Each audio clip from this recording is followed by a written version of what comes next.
Welcome to It's a Good podcast. My name is Hayden. I'm Chris. I'm Harry. And yeah, we're just a bunch of guys having talks about theology, the Bible, and God. And basically our whole goal is just to be accessible to anyone, that you don't need a theology seminary degree to be able to talk about God. We want to make it easy and simple. I definitely don't have any of those degrees. Yeah. That's so true, though. I mean, you just have to be interested in it. Mm-hmm. All the information's out there. Do it. Do it. So we are picking up our series of miracles and continuing forward. Last time we basically talked about what are miracles, are they legit, what does the Bible say about miracles, and we kind of got to a point where it was like, well, you either believe miracles or you don't, probably based on like your worldview.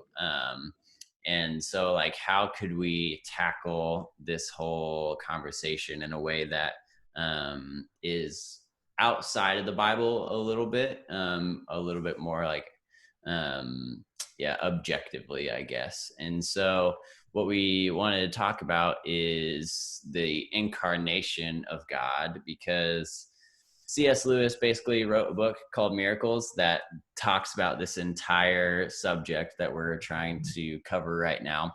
And, I would encourage you to go read it or listen to it, but also it's like really dense. So if you don't have time for that, I would just say if you do want to do it, like get it on audiobook, because that makes it just way easier, because he uses big language that makes just the reading of it kind of difficult. But if you don't have time for that, we'll kind of try to summarize what he says. And one of his big claims, which I think is true, and this is kind of the way he says it, is that the incarnation is the central miracle of Christianity. He calls it the grand miracle. And so every other miracle either prepares for that, exhibits that, or results from that, is kind of the way he puts it. So basically the reason he goes there, he's like, if God became man, every other miracle is either looking forward to that, is like just showing that off, or is a result of that thing. So let's talk about that one first, and then let all the other miracles kind of fall out of that, if they will. That's what do you guys think about that assertion?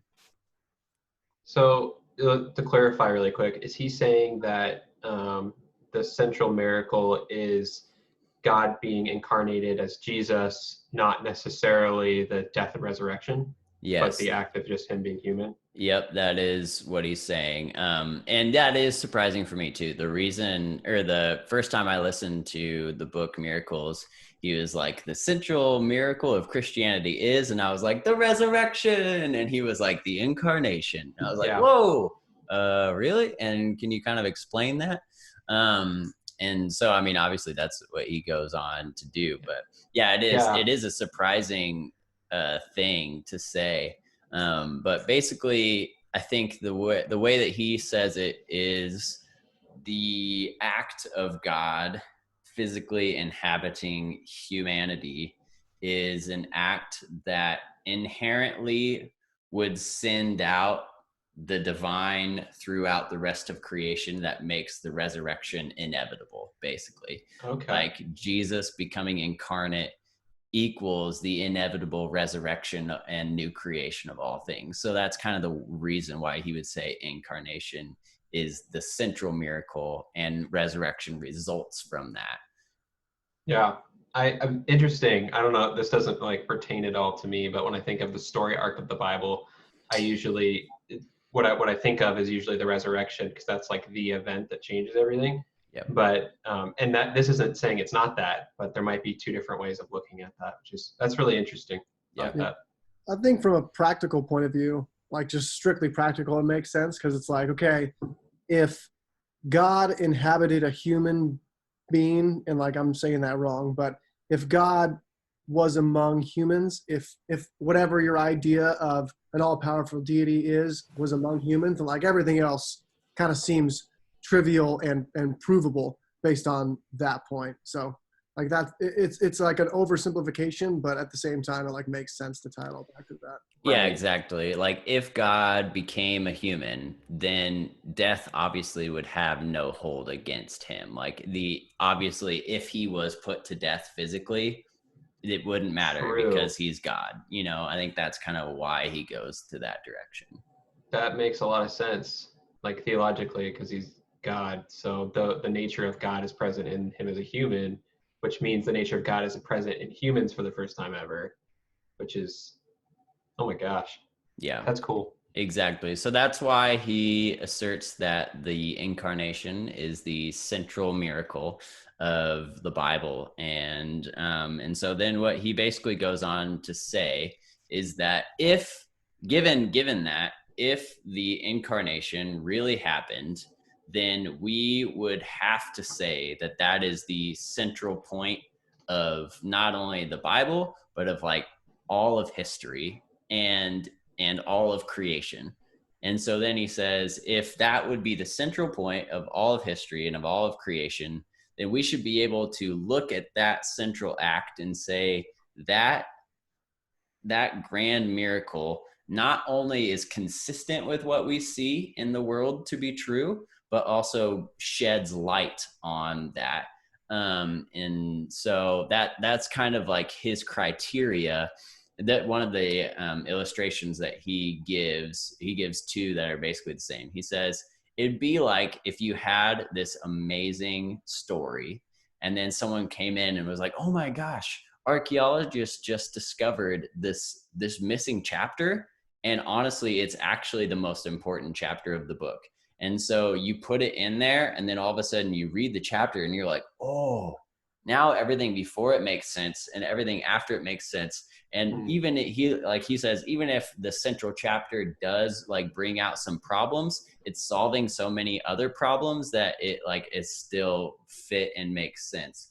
And then the other parallel thing that he says is like, it'd be like if you found a central movement of like a Bach masterpiece and was like, this is actually the main movement of the whole thing. And it sheds light on all the other ones. It ties everything together in a way that you like, now that you listen to it, like you couldn't have possibly listened to it in fullness without this central movement. That's cool. Yeah. And so that's his kind of assertion. And then he says, so if that's all the case, let's look at what the resurrection would like. Does it take that sort of place in creation and in history? So that's what he goes on to talk about. Thoughts before we dive into that?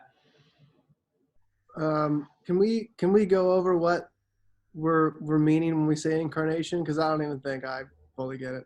So I have the definition pulled up. I'm not sure if this is Latin, probably is, but literally means in flesh. So anything can be incarnated if it's going from not being in flesh to being in flesh. So it's basically putting on a body. So when we say Jesus was God incarnate, we're saying God was wearing a meat suit that looked like a man. I think people would fight you on that, theologians, but for the purpose of us talking, I think it works. Okay. Yeah, that would probably be the simplest definition in theological terms. But obviously or maybe not obviously, the kind of doctrine of the incarnation is that Jesus was fully man and fully God, 100% man, 100% God. There wasn't a compromise there. Where like in the Greek world, you had fully gods, and then you had gods that fornicated with men, and they did not create full God men, they created half God men. And so this is not that. And like you see that explicitly laid out in parts of Acts where Paul starts preaching the incarnation and the resurrection, and they think that he's actually talking about like kind of two new gods. And he's like, no, I'm not talking about two new gods or demigods. Like I'm talking about one full man God, and it like blows their categories because that's not something that they've encountered. And so it's a new concept. It is a unique concept among world religions. There's really not anything that I'm aware of, at least, that makes the same claim. Yeah. This basically says that, and this is just what it says. I don't know if it's better wordage, but God took on human flesh and became the divine God -man, the God man. Well, I think that's what's confusing to me too, because like I've got references back to Greek mythology, maybe, where Zeus comes down to earth and fornicates with women and takes the shape of a man. Mm-hmm. And that's more of like the first definition of incarnate that we had, where you're just in flesh.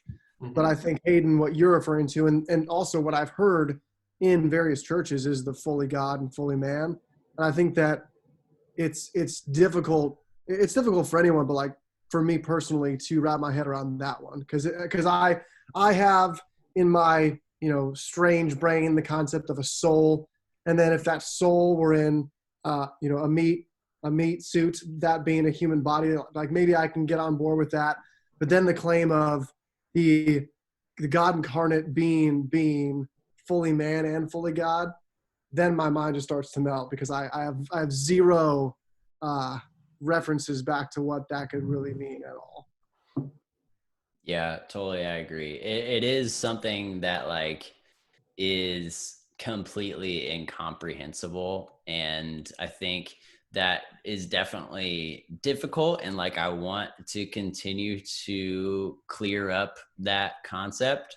I don't know how clear we can make it, because even, like I said, this was a repulsive idea to basically everyone that heard it. The Jews were like, no, this is not a thing that happens. This is absolutely repulsive to us. The Greeks were like, oh, we get it. It's like a demigod. And they were like, no, this is not that. So like that's another instance of why like this is such a central claim to Christianity, is it's utterly unique in the history of religion, and truly like repulsive to basically anyone that was in contact with it. So like it is one of those things, and I think that's just because it's like it is incomprehensible to a human brain to be like, how could the creator God of all things indwell fully as a human? That doesn't make sense. Yeah, I think we really struggle with categories and trying to understand it. It reminds me a lot of the Trinity issues, how we just can't fully understand what the Trinity is. And we don't have good language for it. Yeah, and I think that I just want to call that out too, because I think in previous conversations we've been able to observe things, or we've been able to like toss ideas around theoretically, and I get to a point 15 minutes into this conversation where we say, what the central miracle is that's going to define your belief in all these miracles? It's something that you couldn't possibly understand. And I, being a person who desperately want to understand things, and especially have trouble believing things that I don't understand, I immediately, like, my shoulders sag and I'm like, dang it. But I think that you're saying that's basically happened to every audience that's heard this claim from the beginning of it being purported. So that's why Paul is so confusing, because he spends so much time trying to explain it, and he just like every time you read him, he just doesn't like he can't say it, and he says it as best as anybody can, but even still, it's so hard. Yeah, and I think that it just like gives credibility to C.S. Lewis's claim that if this thing really did happen, it would be the central point of like the play. I think he calls it, it'd be the central movement in the play that is creation and history, past, present, and future. So I think, I totally agree. It's really interesting. I remember when I was in seminary, we were charting out the Bible, and we had to basically put what we thought the climax of the story was. And I put the birth of Jesus, I don't know if I was thinking the incarnation so much as Jesus coming. I was like, that makes sense to me. But I remember the teacher saying, yeah, that can be true, but the central point is really should be the death and resurrection of Jesus, because what it does for sin and like the story. So I think really what I was originally doing was taking the incarnation point of view, but it's just, I don't know. I mean, it has to be the story of Jesus, but when you put it that way, like if you can believe God can become fully man, fully human, then the rest of it does kind of fall in place. Yeah. And basically, yeah, C.S. Lewis would go on to say, like, if this thing did happen and God indwelled within his creation, the inevitable result would be that all of creation would eventually be indwelled in like the fullness of God to one aspect or another. And so I think that's kind of his way of pointing to what the Bible does say, which is that like in the end there will be a new heaven and a new earth that is fully united as a God and human creation space. And that he basically, I think his logic is it starts at the incarnation and works its way forward from there. So yeah, do we think we're ready to kind of move on to his arguments as to why it seems legit as far as the other things go, or do we want to keep talking about this? No, I think we're good to move on. Yeah. So to kind of recap, he says that if this is true, if the incarnation really does happen, then it should not only fit with what we know to also be true, but it should shed light on and illuminate what we know to be true of the world already. And so basically he starts by saying, one evidence of this is the evidence that we already have as humans to the intermingling of divine and creation. And so his main argument for this is that our ability to like that we have human bodies, but we also have like intellect and logic and reasoning, that in and of itself is a demonstration of like a divine nature already exhibited in us that are living in flesh. And so he's like, basically, we already kind of experienced this, not on a full level already, just as being humans. We kind of know inherently that there is like a spirit / flesh aspect to a human that is not present in anything else. And so if it were to happen, we would expect it kind of to happen in humanity. That's his that first makes thought. sense. We talked a bit about this too. I forget when. We've done a lot of these now, but we talked about the Imago Dei, the image of God, and we talked about part of what that means is like the ability humans have to reason and to think, and there is just seems to be something else that separates us from the rest of creation. Yeah, I think even someone from a non-spiritual or non-religious perspective has some sort of belief or feeling that a soul or something outside of your biology exists. And people have been trying to scientifically prove that for a long time. And, scientists and non-scientists alike, them feeling the same way, lends a lot of clout to that argument, whether you're going to put it in a spiritual sense or not. Yeah, exactly. We don't just as humans operate on instinct. Like that's just the reality. If we were to expect just for nature to be running its course in humanity, we would expect humans just to be instinctually following impulses. But even like he says, like, even if everything is like instinct, we have like an instinct for self-preservation, but we also have an instinct for like taking care of other humans. And usually so he gives an example of, you hear a woman cry out in like fear or something like that. You've got one instinct of like self-preservation to like, oh, that other thing is in danger. Like a human or like a not human would hear like a cry of fear from another deer, let's say, and like bolt out of there. But the human reaction often is to run to the danger to actually assist, which would not be like the self-preservation mode.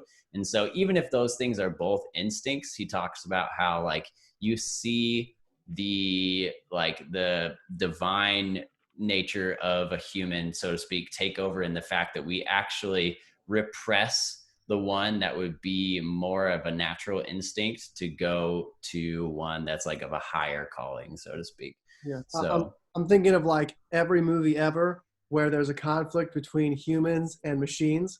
And at some point in the movie, the machines are like, you humans, you are so confusing. You don't make decisions made by logic. And like that is actually true. Like there's so many things that we do on a day-to-day basis that make zero sense logically, but humans as a species wouldn't have gotten to the point where we're at right now if we just always made super logical decisions or decisions just made on fight or flight or survival.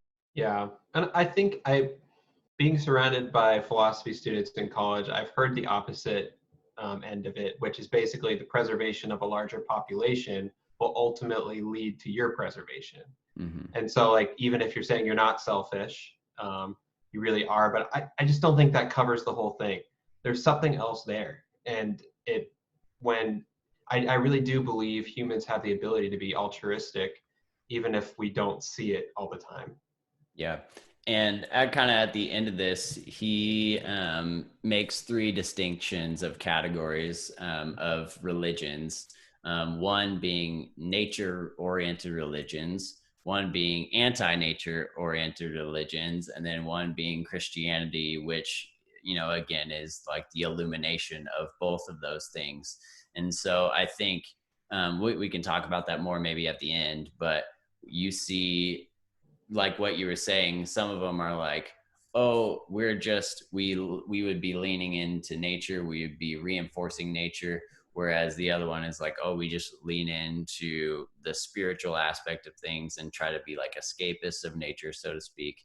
But even just that conflict alone kind of demonstrates that there's like a cooperation between the two. And so that's kind of his first reason for why the resurrection or why the incarnation fits in with what we know of just things to be true.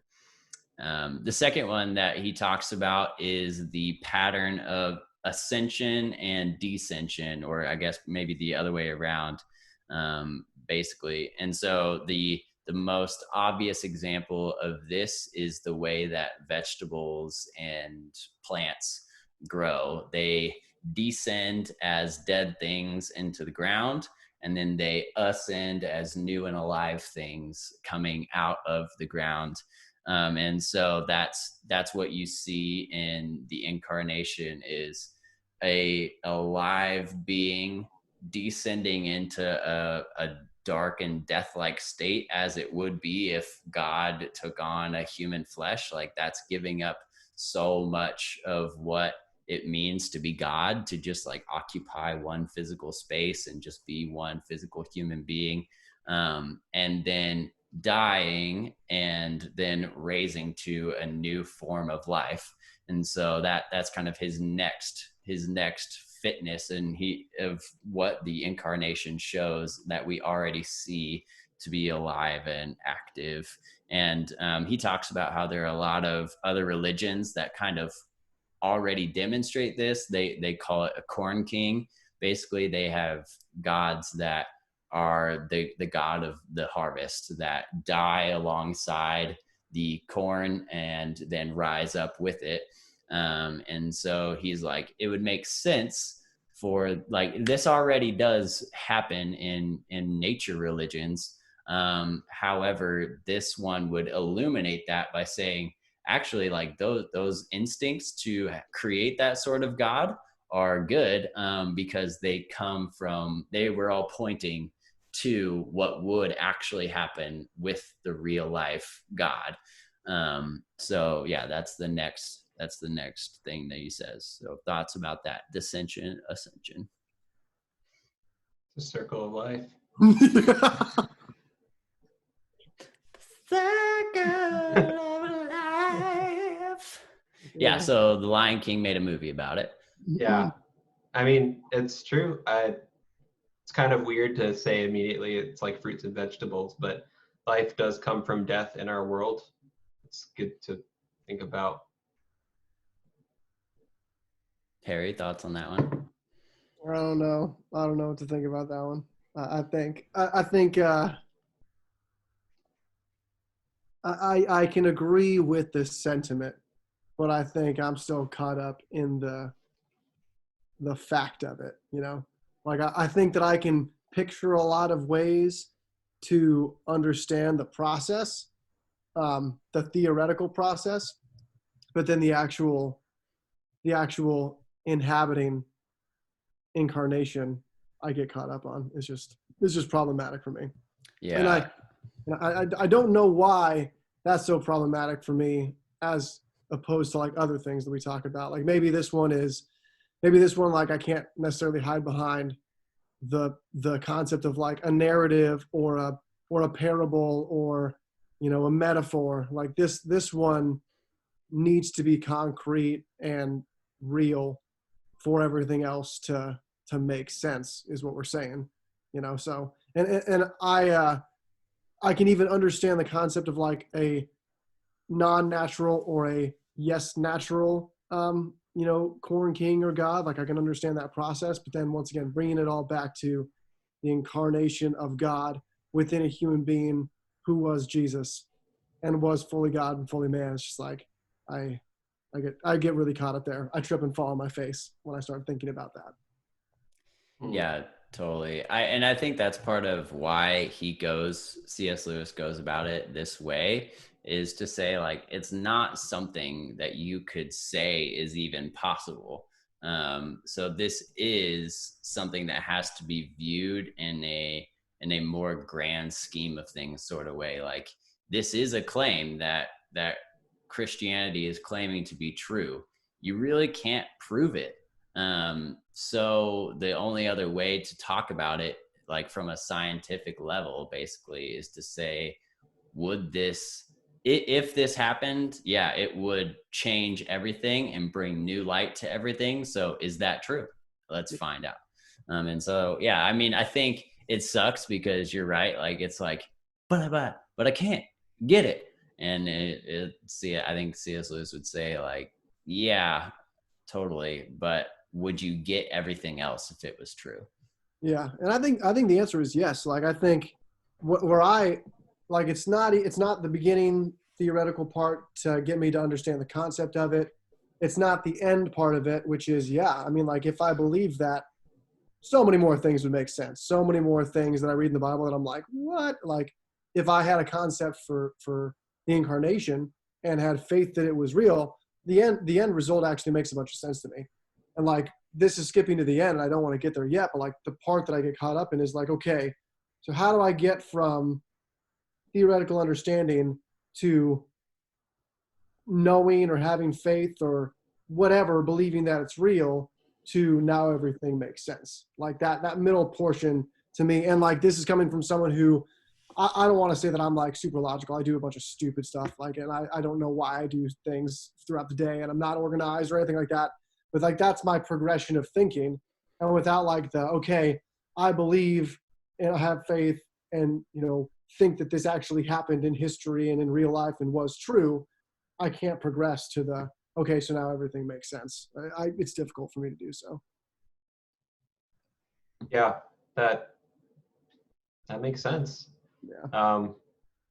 To clarify, and like you can answer as much as you want about this, but is it more of an issue of did it actually happen or could God do this? Like, or is it, you know, could God do this? Did it happen, or is it one of those two?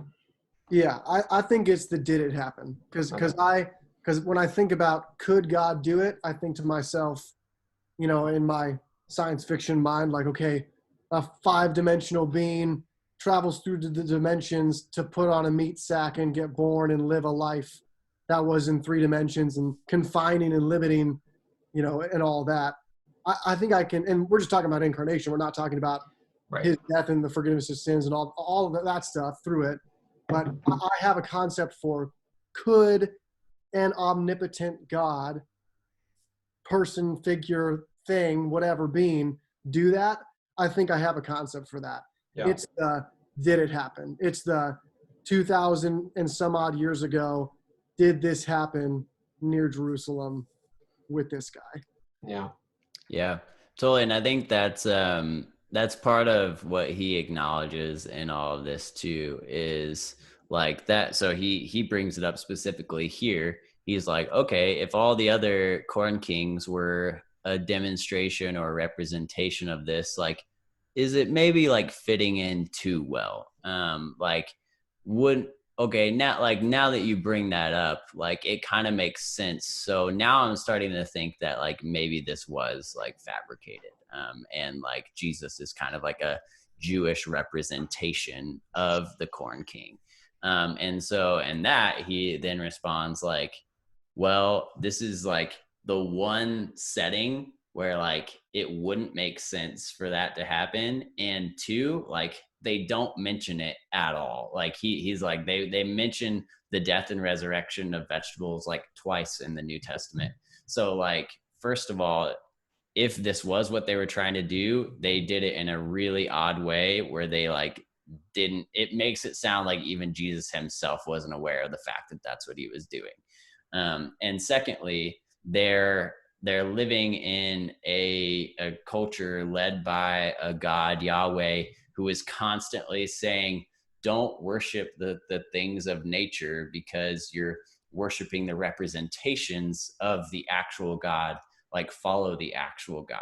And so he's like, if this was a new representation of the corn king, it came out of a context that would have like every repulsion against creating a corn king, and they seem to not even know that they were doing it. Like, not Paul doesn't talk about it, like Peter doesn't talk about it, even like first century church scholars don't talk about it, like nobody's talking about it. He's like, C.S. Lewis is like, I was super stoked to read about this corn king Jesus that actually lived and died. Like, I was super stoked about it and was disappointed because I didn't see it. He was like, I saw that they could be there, but it seems like no one else saw it. And so, yeah, I think that's kind of part of his response to that, is like, if it was fabricated, like this would be the least sensical context for it to be not true. And in a place where we can say Pontius Pilate was for sure the governor, and like Jesus, this guy for sure lived, like we can point to like historical sources outside the Bible that confirm that. Yeah. I mean, it's always going to be tough. I mean, the further you're removed from this, it's probably just going to get harder too. Like in the next 100 years, 200 years, 300 years, it's going to be tough for people to trust the events and accounts that were written down in the Bible. Yeah, but I think, I don't know, it's so dramatic and crazy and kind of insane that it's just, yeah, it's always going to be tough. One of the practices we had to do as well was talking about the death and resurrection, also the incarnation. Like, and this is something people can do at home too, is try to write a different story that accomplishes the same thing, and think about another way that God could have done it. And maybe you can. I mean, people try to rewrite the story all the time, but it's pretty incredible when you start thinking about it in that way and trying to accomplish the same things that the incarnation did. It's tough. Yeah, and so I think the other thing that, again, like just kind of reiterate, is C.S. Lewis acknowledges that like this is an unbelievable thing. So the only reason to believe it is to look back and say, does it absolutely illuminate and inform everything else that I know? If it does, then it's probably true, and like the truest true that there is. So I think, yeah, that's like, let's just continue to go and talk about it. So the next thing that he brings up is the selectivity of nature. Basically, his thought is like, okay, if God were going to indwell creation, why would he just pick one human to do that with? Why wouldn't he just like indwell all of creation? And basically what he's saying here is like, well, that's what we see in nature, and nature is an incredibly selective way of being. And he basically goes from like large scope to small. He's like, of all of space, like less than 1% of it has matter. So there's selectivity at its first. Of all the galaxies, of like all the matter, like there are some of those are like stars that have planets. There's like a super even selective smaller number of those. Like of all of those, we only know of a handful that could actually obtain life. And of all of those, we only know of one that actually has life. And of all of those, like there's only one being that we know of in that life that has like rationality and thought. And so, and then we also see like, I mean, this is basically what Darwin's talking about with natural selection, is like, that's like now like basically a scientific law.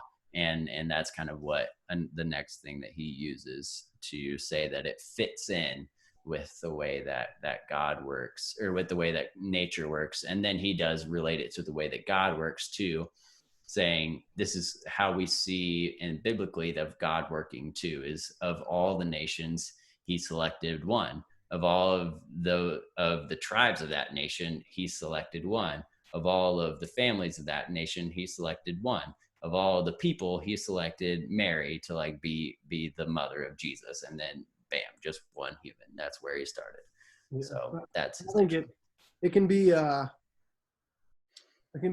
like not inclusive to use, and like it's the right word, but to use the word selection, because then like I hearken back to our conversations about like divine selection and all that, and that's not what we're saying.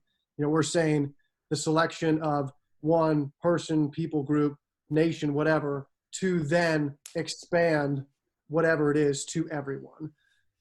Which when you look at it on a universal scale is kind of interesting.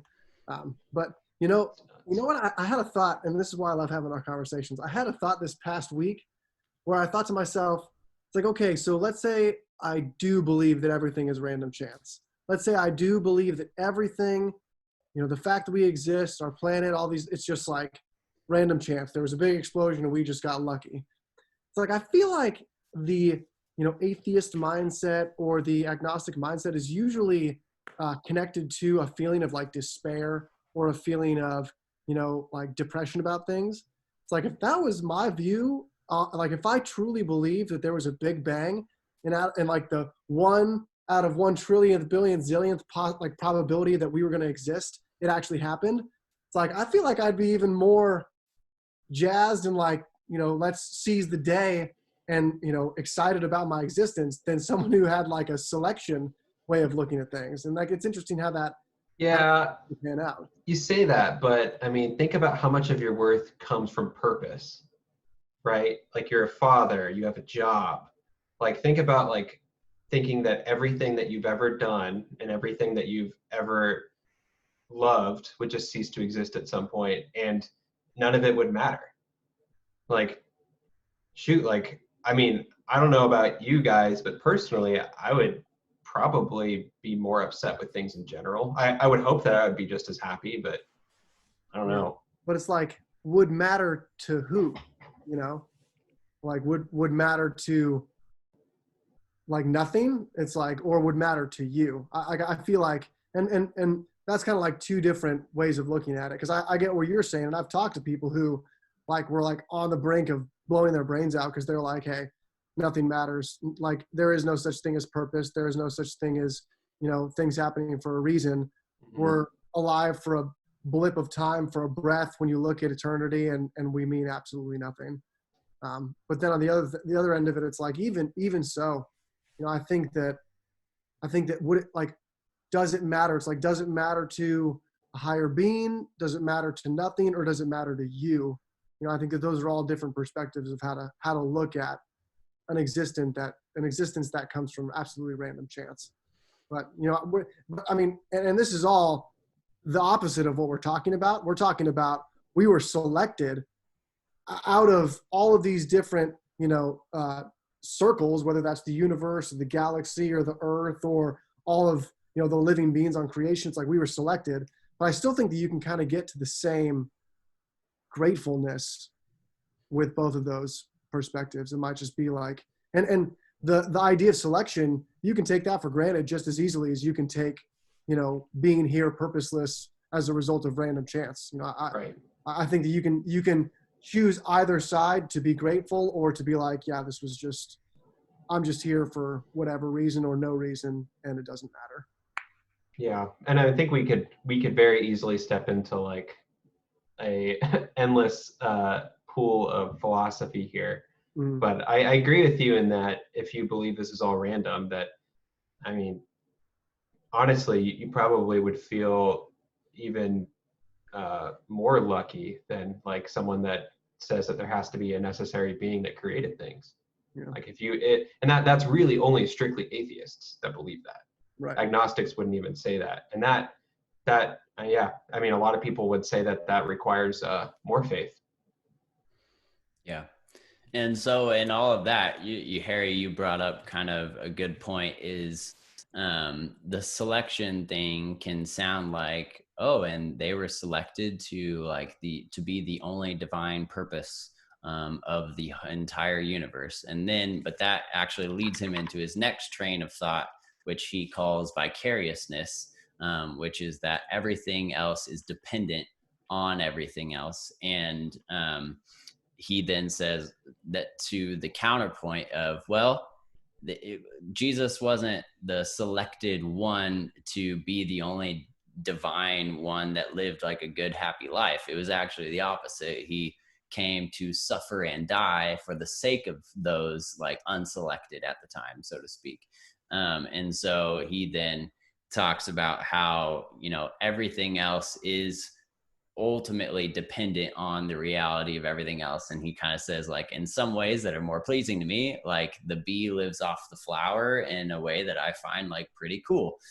The cat lives on the mouse in a way that I don't like as much, but the parasite lives on its host in a way that's kind of weird. But yeah. And so he talks about that and how this incarnation fits in that and also brings illumination to that, to say, well, why is that the case? And it's the case because first of all, it is the case, and this miracle demonstrates that, but then it is to show the value in vicariousness, that like the life that Jesus brings through one being of a man, then is actually meant to spread to all of creation in a way that's like all of creation is living off of that in a fruitful way. Yeah. And I think, tying back to something you said earlier, it is God's intention, and it was Jesus's, intention for their existence to bring us into a fully God and fully human existence at some point in the future. And so maybe when I get caught up in this, did this really happen? I'm looking at it from my solely human perspective. And from that solely human perspective, I'll never get to the decision or agreement that yeah, this is possible. Because if I look at myself as a purely human being with nothing else special about me, if I say, yeah, all that soul or spirit stuff, it doesn't exist, I'll never come to a spot where I actually agree that God could have been incarnate in a man at all, any piece of that. But I texted you this earlier in the week, maybe it was last week, Hayden, where it's like, I heard a wrestling coach say the phrase, we're not human beings on a spiritual journey. We are spiritual beings on a human journey. And so if you look at your existence that way, and then you try to then, with that perspective, tackle the idea, okay, could God have inhabited the flesh of a human and been fully God and fully man? It's like the only difference between that concept and that phrase that I just said, that I actually do believe about myself being a spiritual being on a human journey. The only difference is that God incarnating Jesus was actually aware of who he was and his purpose and the end result. It's like we're still in this existence where we're not aware of what happens after we die, or what is actually inside of us. So that I think that when you look at it like that, maybe it makes it easier to make that choice of this unbelievable thing. I'm going to believe it. Yeah, and I think so. What you just said goes into what I said earlier, which is everyone basically takes one of those two lines. We're humans on a spiritual journey, or we're spirits on a human journey. And even I think when you talk to atheists about this, I think they actually believe this in like their, like, unless you like work them down to the point where they have to deny it. But I think basically it's going back to the very first thing we talked about and tying it all in, is there's this innate sense of spirit and flesh cooperation within humanity that we all just take for granted, unless we're like forced to reckon as atheists that like, oh, that actually can't be true. But even atheists, unless they're in that moment reckoning with it and like having to try to defend it, I think they live in that sort of way. And so then what C.S. Lewis kind of closes his section with is, okay, the religions that come out of we are humans on a spiritual journey are the ones that are like the nature religions that are saying we should just give in to all of our urges and like worship those things. So in nature religions, like sex is something that like you do it to worship, and like eating and getting drunk is something that you do to worship, like you give in wholeheartedly in the nature religions. Those are kind of weird to us now because we don't see those as much, but the opposite would be true of the other ones, which are we are spiritual beings on a human journey. And so their response is, well, let's rid ourselves of the flesh, rid ourselves of everything that is temporary, and just focus on the spirit aspect. And so we meditate to clear ourselves, and we fast to get rid of our need for food, and we're doing everything like fleshly self-deprecating to allow the spirit side of us to come out. And so he's like, Christianity doesn't affirm either of those concepts, but actually says it's a unification of those things that is unique and only understandable with the incarnation in mind, that we are like spiritually, we're image of God creations that are supposed to be fully human, fully divine in a way that God demonstrates in Jesus. And then the ultimate goal through resurrection would be the new creation of all things to be in that same sort of space. So that's kind of his rationale at the end, to say other religions fall short because they either focus on one and deprive the other, or vice versa. The story of the incarnate Jesus is the only one that makes sense of what we know to be true already inherently. Gotta love that C.S. Lewis guy. Yeah, this conversation would be a whole lot less straightforward if we did not have his book. Yeah, thankful for his writings and the fact that he already fought this battle as somebody coming agnostic to Christianity. Yeah. So are there, as we kind of think through this, I don't want to take C.S. Lewis as gospel truth. So are there things that as we listen and kind of reiterate his logic, are there places where you're like, ooh, it doesn't really make sense, or you kind of like, that all kind of tracks? Yeah, no, I think I started from like step 0, and now I feel like, and that's actually what I appreciate the most about C.S. Lewis, is that he discusses things in the most logical of ways. And I follow that logic. I have the ability to follow that logic, especially when it's dumbed down, in 21st century speak, instead of like the dredge of incredibly complex chapters that he writes. Yeah. So like, yeah, I mean, I follow that. I think it's just, to someone like me who's like, I can't believe the unbelievable. I think it's like, no matter how logically you spell it out, no matter how much you think on it, it's not going to be something that you can prove. It's not going to be something that you can just, A plus B equals C. It's not like that. It's thinking about it in a logical way, and then at some point just making a decision, and then living your life in a different way because of that decision. Yeah, I mean, I agree. And I think this is C.S. Lewis's way of saying this is an improvable thing. The only, like, the claim, though, if it were true, would fit with what we know of a God who is the creator of nature, but is also a spiritual, like, outside of creation being. So if we put that God in a real context, then this is the claim that of what happened, we would expect it to fit with the world that God created, and also to help us understand why things are the way they are. And so I think he kind of works backward from that logic. And at the end of this chapter, he's basically like, this is why I feel like here are 4 reasons. There are a lot more, I'm sure, but here are 4 that make it clear to me that, like, this fits and illuminates what we already know to be true. And because of that, like, then I'll believe it with the rest of the, like, story that we know, that after it did happen, like, it launched a movement that completely changed the world. So yeah, that's the grand miracle. Any other thoughts as we close out this conversation? Only parting thought is that I just like that everything he says is, I mean, I'm sure he goes into this too, but very consistent with the narrative of the Bible.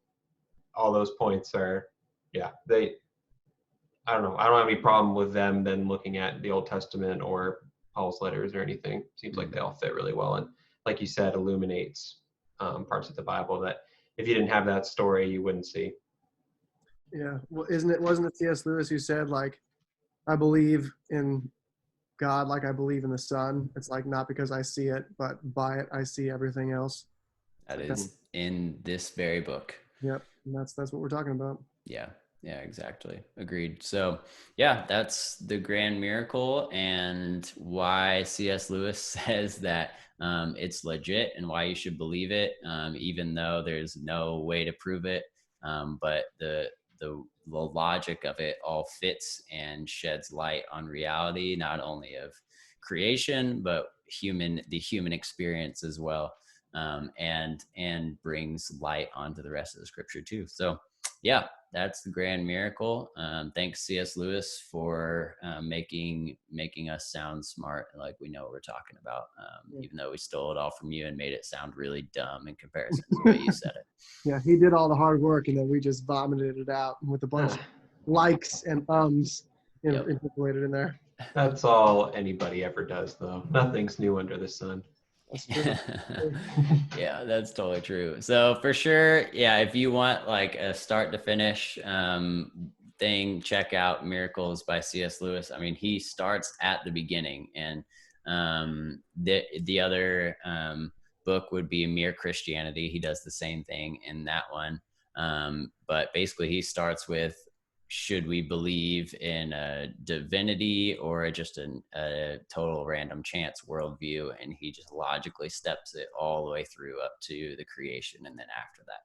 So yeah, do we want to keep talking on miracles next week, or where do we want to go from here? Because kind of the logic here was, we laid the foundation of miracles. We kind of decided and realized that if miracles are legit, then the incarnation has to be the one that is the hardest to believe. So if we are laying out the work of the incarnation and why it's, fit in the way of scripture and creation, then is there more to say, or do we want to just kind of end it here?